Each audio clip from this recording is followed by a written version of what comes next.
Okay, welcome.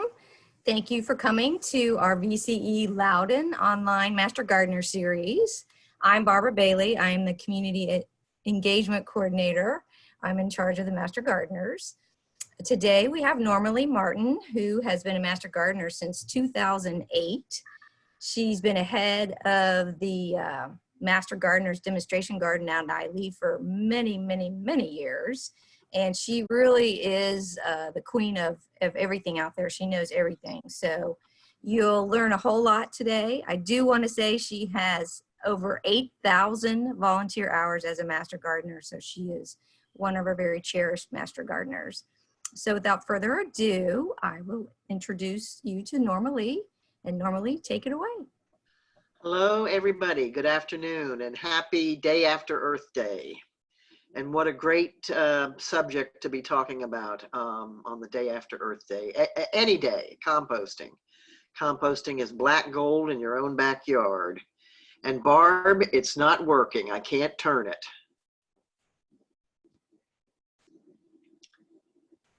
I can't turn the slide, Barb.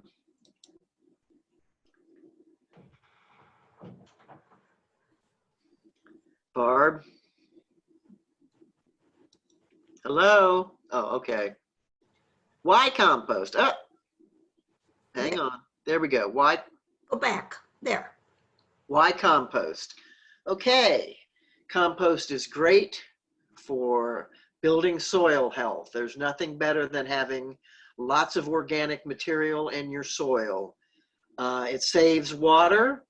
If you have good soil, the water holds in the soil and is spread throughout the soil.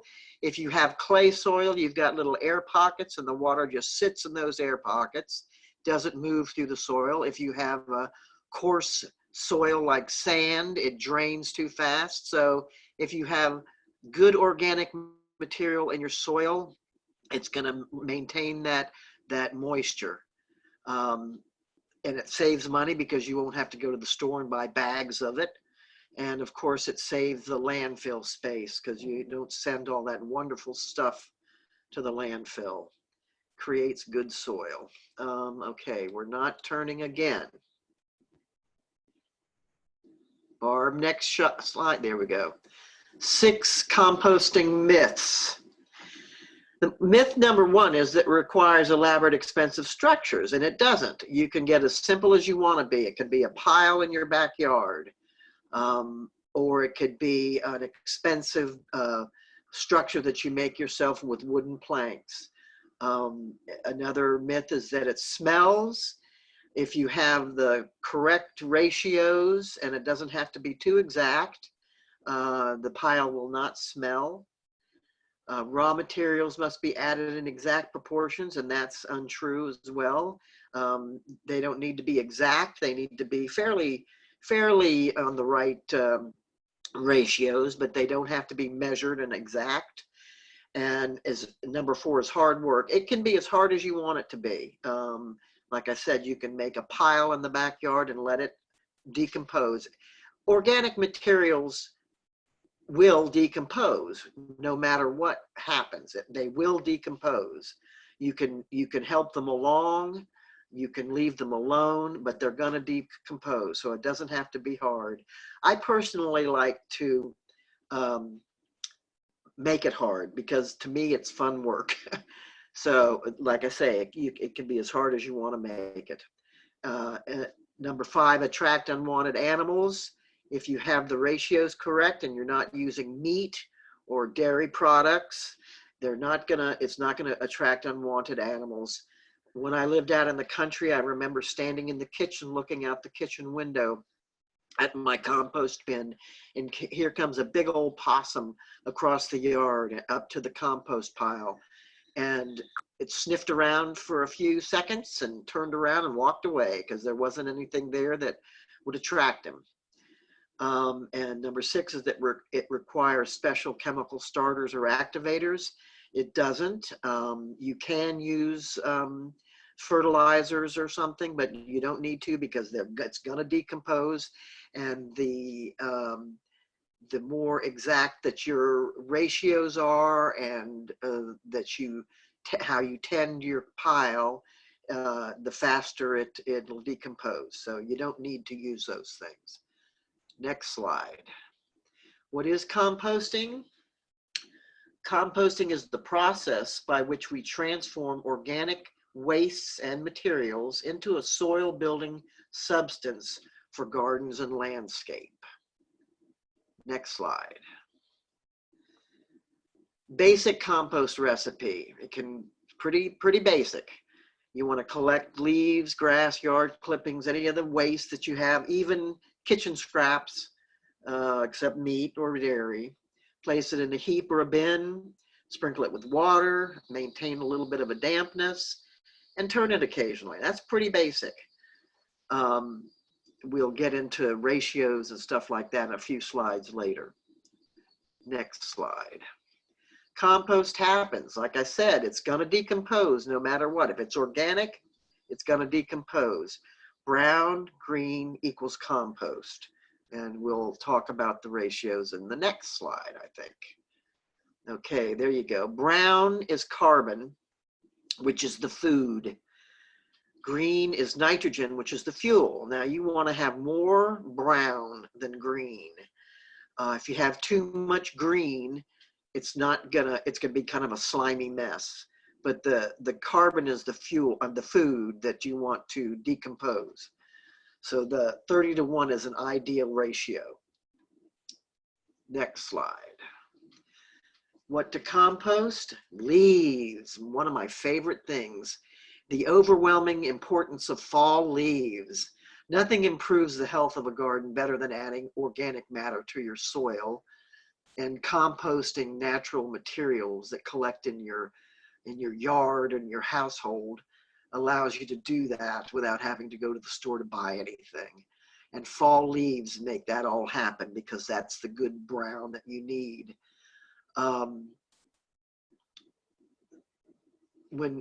It starts with shredding the leaves. And yes, you have to, shredding is a must. If you leave the leaves whole, they'll mat down once they get wet, and they'll almost act like a tarp when they get too wet and there's too many of them.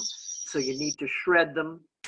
And what we do at the demo garden is we mow the leaves. In the fall, we get a lot of leaves. We're out there at Idley Park on Parks and Rec's town land, and there's trees all over. We have usually too many leaves to handle. And we mow them, and one year I tried keeping them in black plastic bags and to try to turn them into leaf mulch, but it didn't happen over the winter. So this time, now we're using a geo bin, which you'll see in a couple slides later, and most of you have seen it anyway at the garden. And we also have a square black plastic bin that we store the shredded leaves in. And during the summer when we're building the pile, we add some of those leaves to the pile for that good brown stuff. The shredded leaves are great. They make a great garden mulch too. But you also, the leaf blowers that you have, most people have that that leaf sucking ability, and it chops them up. It has a bag on it and it chops them up. And we have one of those too, but it doesn't chop them up as well as mowing them does. I must say that, and I hate to talk about this, but we used to have a chipper shredder, and we had this fellow, an ex-Marine, Dave Helms, who used to make our compost, and he would churn it out, and he would run that chipper shredder, and it would just be noise all morning long.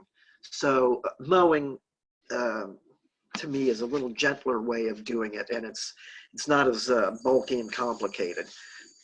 So save your leaves, find some way to save them, but mow them before you save them. Or you could stick them in a trash can and take a weed whacker to them. That'll chop them up real good too. So you got your leaves, you got some grass clippings, and you want to watch out for piling too many grass clippings, wet grass clippings in, because they'll get smelly, slimy and smelly. and actually they kind of prohibit the decomposition process a little bit. And most of you have mulching mowers, which is the best thing ever, because you want to leave those grass clippings on the ground for the soil health. But if you could a couple of times a summer bag them up, mow them, bag them up, and use them in the compost bin. Straw is good, not big flakes of it, but little sprinklings of it here and there. That's good brown. Fruits and vegetables, no seeds. Seeds kind of get in there occasionally. I am not too strict about keeping the veggie seeds out, but I don't worry too much about it. We use, the fruit rinds that we use, we cut down really small. Grapefruits, oranges, clementines are a little better because they're really thin, but I usually am in the habit of cutting everything down anyway that comes out of the kitchen. I've never seen a lemon tree grow in a compost bin, but that might be kind of good. The weeds, no seeds. Now that's a big thing, is that you don't want the weed seeds if you can help it. But if you get in the summer, if your pile can get up to 140 degrees, that should kill your weed seeds. But you want to try and get those weeds before they flower and set seeds. Garden plants are good, except for any woody thing. You don't want to use woody garden plants. We do use really thin, small twigs, real thin, small twigs. I'm not worried about that too much. Takes a long time to decompose, but it's kind of hard to keep all that stuff out. A thin sprinkling of sawdust is good. You don't want to use wood chips or too much sawdust because they're very high carbon, and they're super high carbon, and they will absorb all the nitrogen and that is there to help decompose the pile. So you just thin sprinkling of sawdust, and that goes, the same thing goes with wood ash. And you don't want to use, well, that's the next slide is what not to use. I'll say that in the next slide. Tea bags and coffee grounds are good. Tea bags, you want to try to remember to get those little staples off the bags if you use that kind of tea bag. Coffee grounds are it was one of the richest sources of compost, heating nitrogen. So they're good, and also your coffee filters too, and unbleached of course is the best. Eggshells are good. There's good calcium in those eggshells. You don't want to use the eggs. If they're hard boiled, they can go right in, and you want to scrunch them up a little bit. But if you're using eggs, if you're using an egg in a fried egg or whatever, you'll want to wash those eggs because you don't want that white or anything to go into the pile. One of the things they say is that it can, there's possible salmonella or something like that. I don't know if that's scientific or not, but it's one of those things that you might as well just keep out. If you have a closed unit compost bin, you could include lobster, crab, and shrimp shells because they're great and rich in nitrogen and trace elements. Next slide. Okay, what not to compost? No wood, especially chemically treated wood. That's an obvious, or painted. Like I said before, the wood chips will soak up all the nitrogen that's in the pile, and they'll take forever to decompose anyway. Disease plants, of course, nothing with wilt or spot or something like that, like a tomato. We keep all tomato parts of a plant out of the pile simply because it's too easy for them to get something wrong with it, and it's just easier to keep it away from the pile. Same with roots of perennial weeds. You don't want those to go in because they'll live forever. Quack grass, Johnson grass. woody fibrous material, and that's like the same goes with the tomato stem as a fibrous material. That's the kind of thing you want to keep out of there, simply because it takes a long time to decompose. And all of this is on the assumption that you want to make compost in a timely manner, hot compost. So, and of course, woody will last forever. You don't want to use woody materials, branches or twigs or big, large twigs. Of course, you want to keep out any human or pet waste or cat litter or anything like that. Meat scraps, fatty foods, milk products. Those are the things that attract critters that you don't want. Are there any questions so far? I do not have any questions. I did forget to tell everybody, if you have a question, to use the chat box, which should be down at the bottom of your screen, and it says chat. So if you have any questions, let us know, and normally we'll answer them when she gets a break to do. Thank you. Okay, next slide. Next slide. It's not working for me, Barb. I know, I'm trying, hang on. Oh, okay, okay. Kind of stuck for me too.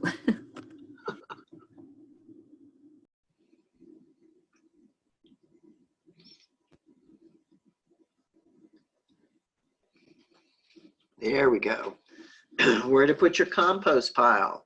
It's like the same thing as where to put your garden, close, because if it's down at the lower 40, you're not going to use it.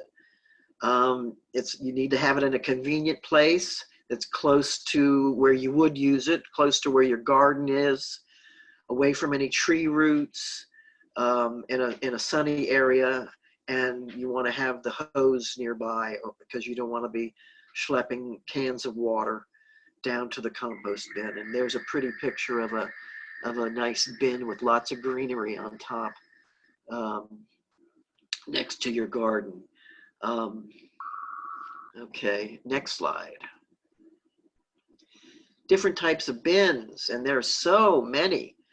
The concrete block, I had a neighbor out in the country that had one made from cinder blocks, and he had two bins, and it was low enough.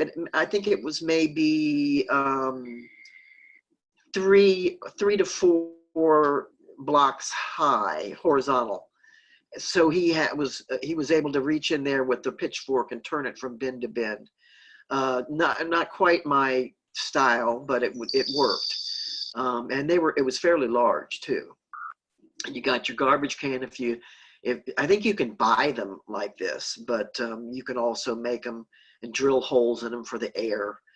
The wire mesh and the snow fence. Now, one of the first ones I ever did when I first started composting years ago was wire mesh. And back in 40 years ago when I first started composting, there was no internet. So I kind of, I had Rodale, an organic gardening magazine, was about the only thing I had to read. And you just get kind of, if you really want to get it done, your imagination runs wild. And I knew I needed to get air into the middle of the pile, and I didn't have a turning pile at that point. So I took a PVC pipe that was maybe 3 inches round and drilled holes all the way down around the pipe and stuck it down the middle of the pile so the air would get in. And I've actually seen that done now that I've got the internet. I've seen that done. So it is a good way to get air down in there if you can't turn the pile. And that's kind of like a cold composting, the snow fence and the wire mesh. But you can turn it. They actually make tools that you can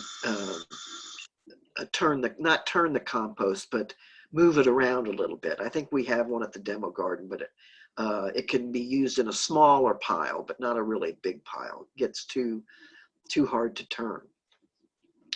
Okay, next slide.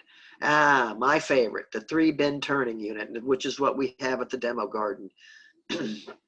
Back when I finally decided that I didn't like all those other ways of composting when I first started, I worked in a shop that had a lot of wooden pallets, and I built a 3-bin unit out of pallets. And you know, I love wooden pallets. You can do so much with them.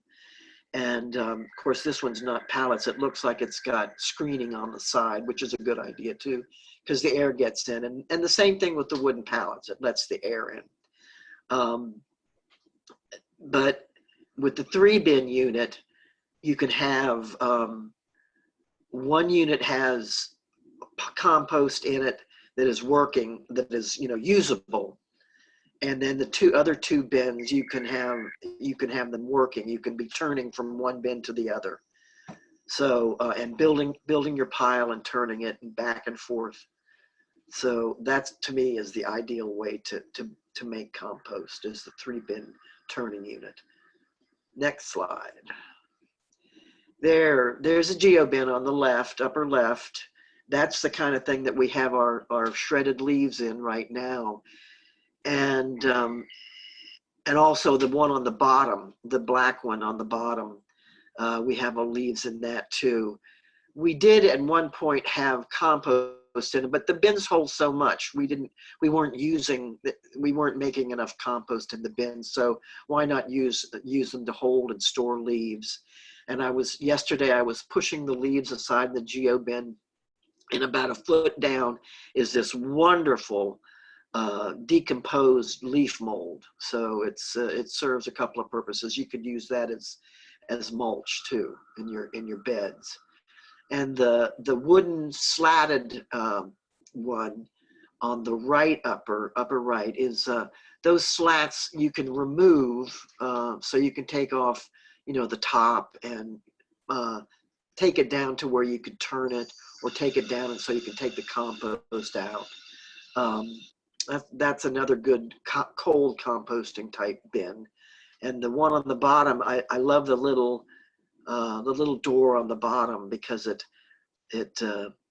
just dumps out. And you know, I think that photo was staged, because I've never seen one look so good, with all the stuff that's building at the top and all the great stuff coming out of the bottom.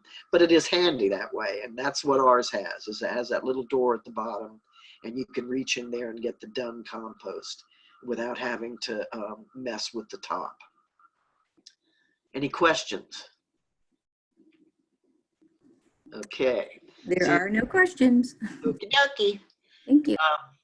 Look at that one on the upper left is right next to a graveyard. I hadn't noticed that before, but that's what my original 3-bin looked like. But I put pallets up against the front to keep the compost in and the critters from easy access, which there were really none. And on the upper right, these tumblers. When I had a townhouse here in Leesburg, had a little side yard, and I got one of these tumblers, and it was great, but it gets really bottom heavy, and they're hard to turn when you, with the handle anyway. Kind of had to use my whole body to turn it, but it's handy. They make the new tumblers now. I'm sure you've seen them, and some of you may have them. They're horizontal tumblers with looks like one of those bingo things or something that you turn on the side. But I've seen people use those and not using the right ratios of brown to green, and have a slimy mess inside. So you have to make sure that you're making your compost properly, to you know, building it properly so that the tumblers work properly. And then on the bottom, that you couldn't get more basic than that. I've seen a lot of those, and you can see the different layers in there, which is pretty neat, and the great stuff on top. And also that makes me think of adding soil or compost to a pile that you're building, because that adds extra microorganisms to the pile. You don't have to, but it's a good thing. Let's see. Next slide. Well, we do have a question. Oh, good. Yes. Can you please explain the difference between cold and hot composting? Yes, I can, and I was going to do that, but I'll do it right now. Okay, cold composting is if you don't have the material or the time or the desire for hot composting, and I'll tell you what that is in a minute, you can do cold composting, and it's a good alternative for backyard composting. It doesn't have to be as hot as a hot compost, and it's slower. Uh, the, um, the bacteria, which is the mesophilic bacteria, thrive in these colder conditions, so it decomposes slower. It allows you to build a pile as your material becomes available, even if the ratio of carbon to nitrogen isn't quite perfect.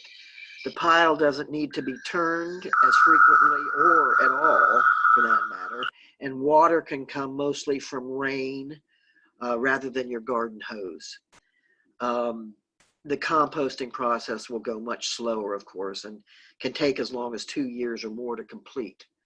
Hot composting is what we do at the garden. It's fast composting. It requires more effort and enough material to build, say, a 1 cubic yard pile with the proper ratio of carbon browns to nitrogen greens.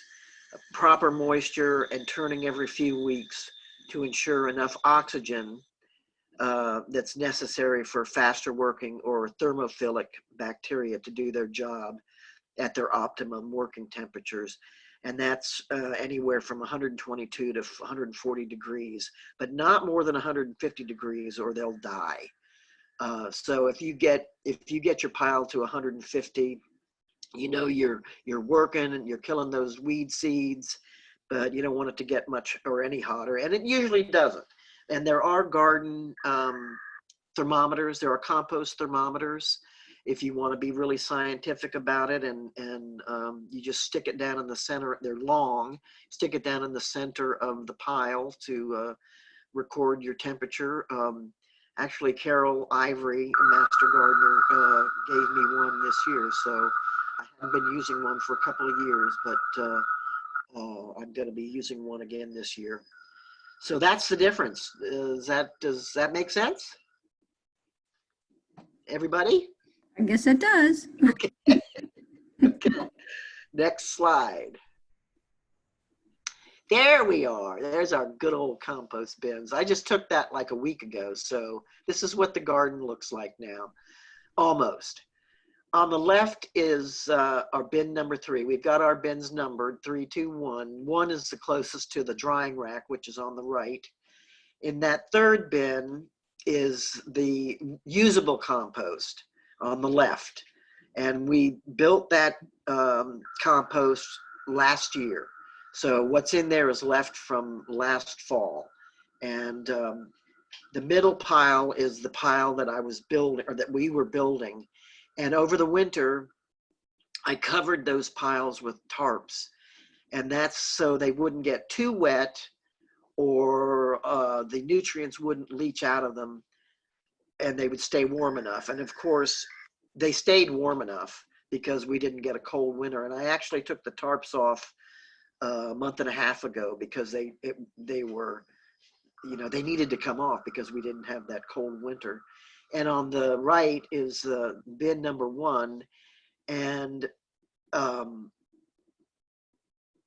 that was kind of like working over the winter, and I didn't have that covered. And what you're looking at now is usable compost, and I dug that out and put it in a bin, and Lori has already used it in the vegetables garden. And what I've already started to do is bin number 2, the middle bin, I'd already started filling that up. The drying racks were full, and we started building that up a little bit. And just the other day, I started turning number 2 into number 1, and I mowed some of the drying rack stuff, which is green. and although there is some leaves in there too, and made a layer of that stuff in number 1, and threw some of the number 2 in there, and then we'll add more mowed drying rack material in there, and over there on the left you'll see the geo bin, the black geo bin, and that's where we have the leaves, right? And we'll add some of that too, some good brown. And now the brown, one of the reasons, I don't know if I specified this earlier, but one of the reasons that you'll want to keep that brown during the summer is because you're going to have more green in the summer than you do brown, and then you can add your brown. Okay. I thought you were saying hurry up. Okay, so I love our compost bins, and the Master Gardeners made them, and you can see there's air in between the slats, which is good. And we in the summer is really the only time that we water the bins, because that's when it really starts to dry up, and you don't want to water it too much. So any questions? We have one on some of the additives. Is it okay? Can you use used sunflower hulls when you're hulls, Hulls, Right. making compost? Yeah, you can, sure. They're small enough. They won't decompose as fast as green material, but they're small enough to where they'll break up really easily. So that's fine. I think there's another slide later on about other things that you shouldn't use, and I'll get to it. But yeah, sunflower hulls are fine. And any other? Okay, there you go. Yeah, when the first pile I ever built, I put twigs on the bottom, and it just made sense to me that you want to have some drainage and some air at the bottom. So straw, something like that, will give you a little bit of aeration or drainage, and then you start adding your green and brown layers, and water each layer, not too much. Now this is the beginning, your beginning pile. This is not one that's already existing. You want to turn the pile after a week or two to keep it all mixed up and wet. And then the more the pile is turned and the more it's kept moist, and the smaller the material, the faster it's going to decompose. That's the big thing about mowing your material or cutting it down. And another thing that we do in the garden is we have all the gardeners that do their weeding or pruning of their beds, or pulling plant material or pruning whatever, to cut the material down to about 6, 8, 10 inches, except grassy material. That's fine if it goes straight into the bin. But we cut the stuff down and we put it in the drying rack. We don't put it straight into the bin because we're being kind of scientific about it. We want to build the layers fairly properly. So we put it in the drying rack so we can build it that way, as opposed to just dumping stuff in. But we want to cut down the material so it's small to begin with before we even mow it. So, okay, next slide. Add green materials, fresh grass clippings. And again, you don't want to use too many of them at one time if they're wet, because they'll just make a smelly mess. And I'm sure you've all smelled grass clippings. I think we've all used them as mulch, thinking it's going to make great mulch, and it ends up stinking to high heaven. Shrub and tree trimmings, no wood, weeds, vegetation, old fruits and vegetables, and be mindful that you want to cut that stuff up. If you've got old vegetables in the refrigerator that have gone bad, if they're already mushy, that's okay. But if you've got things like broccoli stalks and stuff like that, you want to cut them up, make it go faster. They should be about 2 to 4 inches thick. And there you go. The too many fresh wet grass clippings can be smelly. Okay, next slide. Brown materials. Dried grass clippings, and that's another thing. You can let those grass clippings dry, and once they turn brown, it's a brown material. Dead leaves, of course, shredded. Pine needles and wood chips. Now, I said we don't want to add the wood chips. I should have edited that out. And pine needles, not that great because they take a long time to decompose, but they're small, but they're very acidic too. One of the things I do to offset too much acid is wood ash. But you don't want to add too much wood ash, and you never want to add wood ash directly to your garden beds, by the way. And then you don't want to use coal ash either. So pine needles are okay, but don't use wood chips. 2 to 4 inches thick, your carbon layer, your brown layer. Chopper shred materials to speed up the process. And there's that bin right there. Is a good bin to take a weed whacker to get those leaves all crushed up. So next slide, please. Finished compost. I said a minute ago about adding soil. You can add soil or already finished compost to your pile to activate it with microorganisms. And additional nitrogen, 2 cups of organic 10-10-10. What I use is blood meal, but you can use blood meal, cottonseed meal, but blood meal has the highest nitrogen content of any of those. And I originally started using it when I was trying to condition and break down straw bales to make a straw bale garden. And it's the fastest working nitrogen fertilizer that you can use to break things down. And I also use it over the winter in the leaf pile to help break it down during the winter. But a 10-10-10, you're going to have your nitrogen, your potassium, and your phosphorus. So you've got all that good stuff. Okay, next slide. Okay. Add water. When you're first starting to build, you definitely want to be adding water. And during the summer, you want to be adding water. And if you're turning your pile, you'll know if it needs it. 60 to 70% moisture content helps the microbes multiply, and it should feel like a damp sponge. It shouldn't have water dripping out. And you want to make sure you've got that air going in as well with the water, and that'll keep those microbes working the way it needs to. Next slide. Maintenance. Okay, you can check the temperature of your pile every week or so. Don't have to, but because like I said at the very beginning, it's going to decompose no matter what. But if you're trying to build a pile and really work it, it comes in handy. And you also, you want to make sure it doesn't get over 150 degrees because it'll kill those good microorganisms.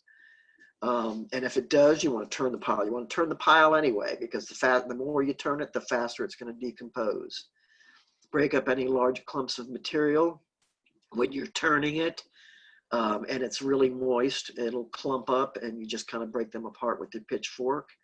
You add water if it's needed. And then repeat the process when the temperature of the pile drops.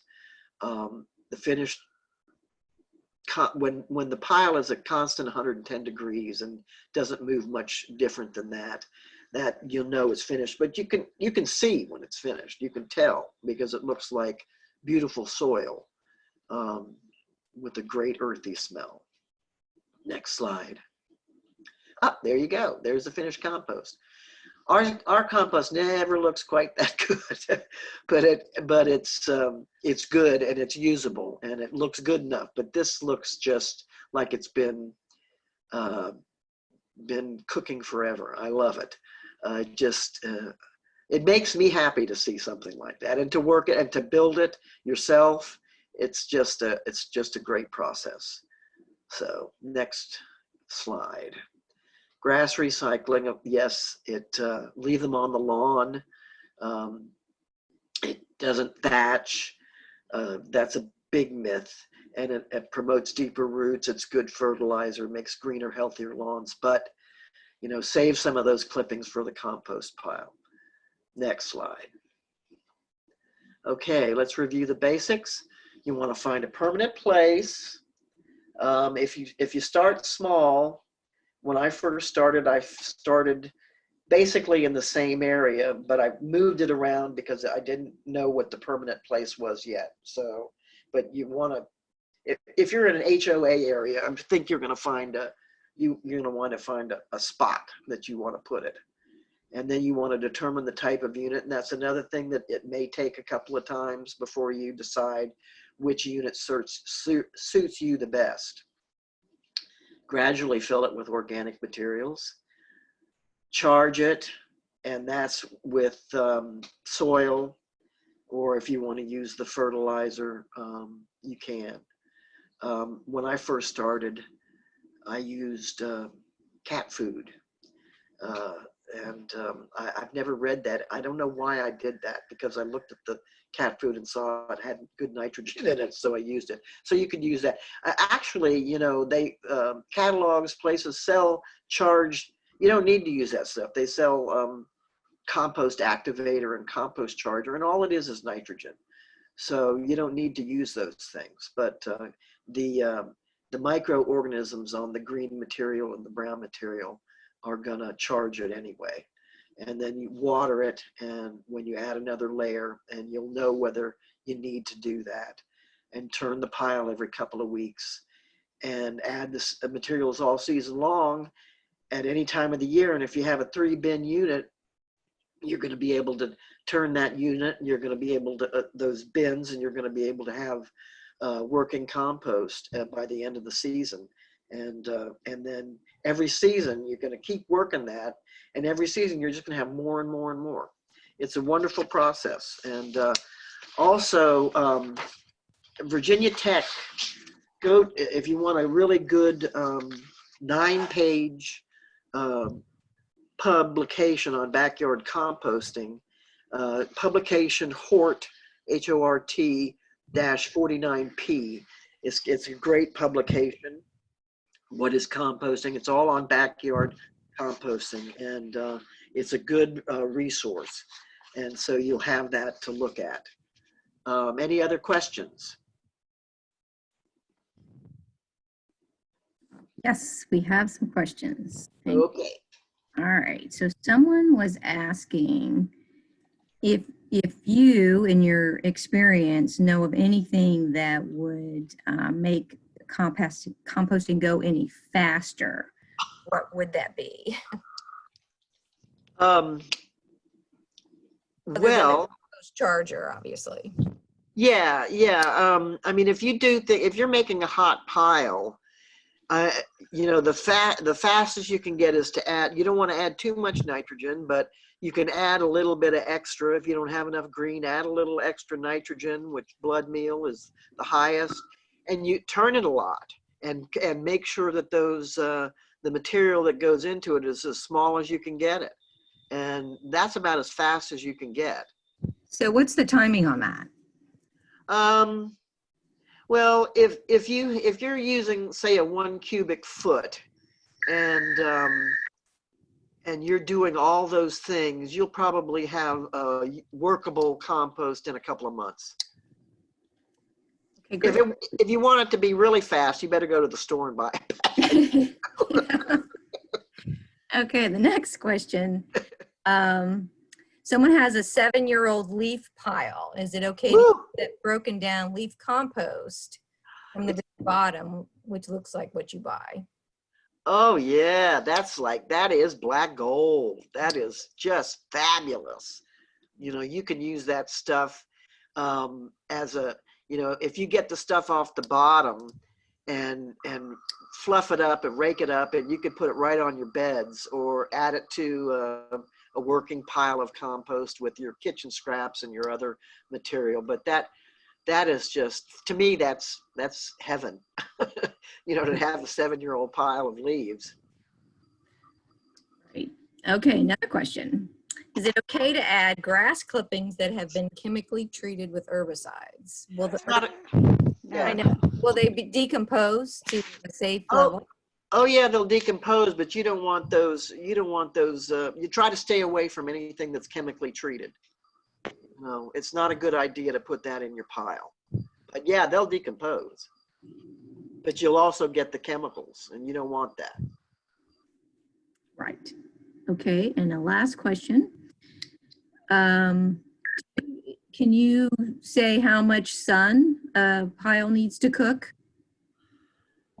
Well, you know, the more sun, the better. Yeah, if you can have, if you've got, if you're in an area that has shade, I'd say you'd want at least 6 to 8 hours, like a good tomato plant would have. Right. You know, you want that midday sun, as much sun as possible. The thing is, like I said at the very beginning, it's gonna decompose no matter what. And if you don't have a lot of sun, you can add a little more nitrogen fertilizer and it'll go faster. But you want, the more sun, the better, to heat that pile up. Okay. Do we have any other questions?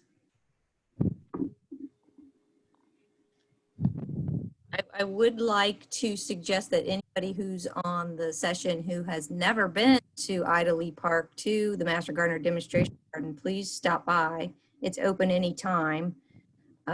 Safe distance, please. 6 feet away Definitely. when you're walking through the, but it is a phenomenal garden, and it's worked since 1992. And you want to talk about some black gold, that compost is definitely black gold. All right, so someone else has a question on vermicomposting. Okay. Do you know anything about that, and have you done that? No, I haven't done vermicomposting. I've seen it, and but I've never done it. That's the nice thing about making compost, is you're going to bring those earthworms. But I don't have any, you know, I don't have any facts that I can give you on it. You know, a long time ago, 2006, Dave Helms had a worm compost bin out there right next to the demo garden normal bins. Oh. They lasted, I think, 1 year because he forgot about them, and they perished in the snow. Oh. It got too cold, but there was 1 year when they were out there. Well, most people have them inside. Yeah. And Well, this was a demo. Right. Well, you know, I mean, that's kind of like almost redundant, because that's what our compost does, is allow those earthworms to work that soil and remediate it. So, I mean, if you have a clay soil or something, work the first inch or so of soil and lay compost on it, and those earthworms are going to find that and remediate that soil. So, I understand that worm compost is supposed to be really good, or I don't know quite the term, but we've used it in the demo garden as an experiment. One of the master gardeners had bought a big bag of it, and we didn't find anything different from anything else that we were using, that it made anything better. But you know, it's a good thing to do. That's about all I know. Okay. So any more questions? Last call for questions. I don't see anything rolling in. Well, thanks everybody, and come out to the demo garden and keep on composting. Right. Thank you Thank you, very Normally, much. for Thank you, taking Normally. Time. Appreciate it. Sure. Thank you. Thank you, Thank Norma. you.